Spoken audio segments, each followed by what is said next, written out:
Hey there, new instructional coach. Welcome to the New to Coaching community. I'm Allison Peterson, and you are watching a series about the 5 books that I recommend that you start with as a new instructional coach.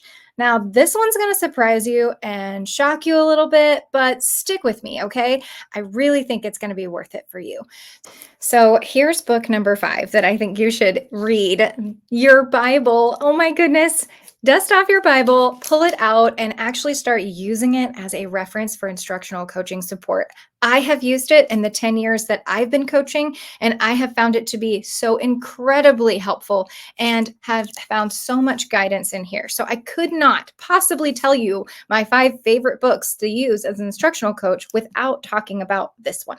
I'm going to point you to 3 specific books inside the Bible that are going to help you as an instructional coach. A great place for you to start if you are going to be thinking about preparing for your role as you step out into your new instructional coaching role. So let me tell you which ones would be best for you to start with.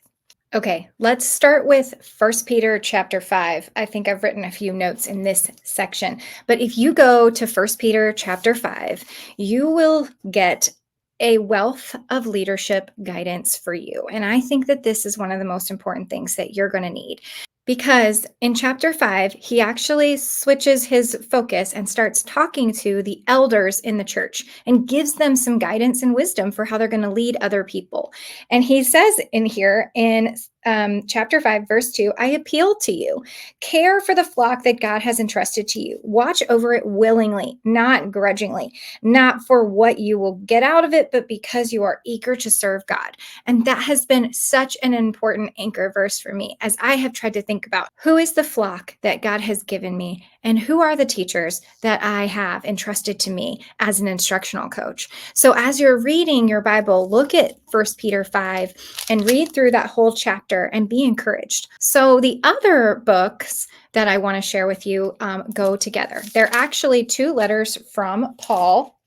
And they are the last letters that he wrote really before he died to Timothy, who was taking over the churches for him.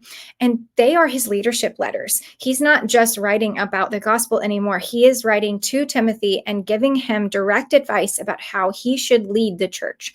There is so much gold in these 2 books that will be really, really helpful for you as a new coach. So in 1 Timothy, the letter from Paul to Timothy is really going into how he should conduct himself as a leader. There are so many nuggets in here that are going to be encouraging for you as a new leader who is stepping out of the classroom and into coaching. Then in 2 Timothy, Paul shares one of the verses that you're probably familiar with, but you haven't put it in the context of leadership. He says to Timothy, for God has not given us a spirit of fear and timidity, but of power, love, self-discipline, and an often translated as sound mind.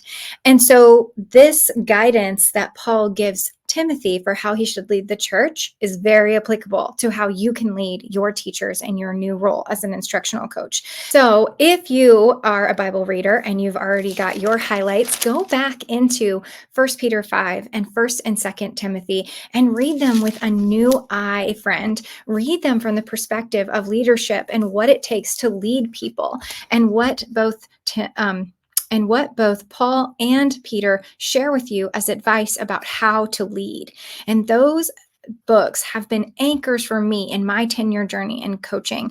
And so I really would be amiss to share a bunch of books with you and then not tell you that I've actually learned a lot from reading my Bible as an instructional coach. So go read that and then come back and tell me in the comments how it was useful for you to read your Bible verses and to see it in a whole new context. I think it'll be really amazing for you. So I have linked in the description a Bible that I recommend that I recently got a new Bible on top of this one.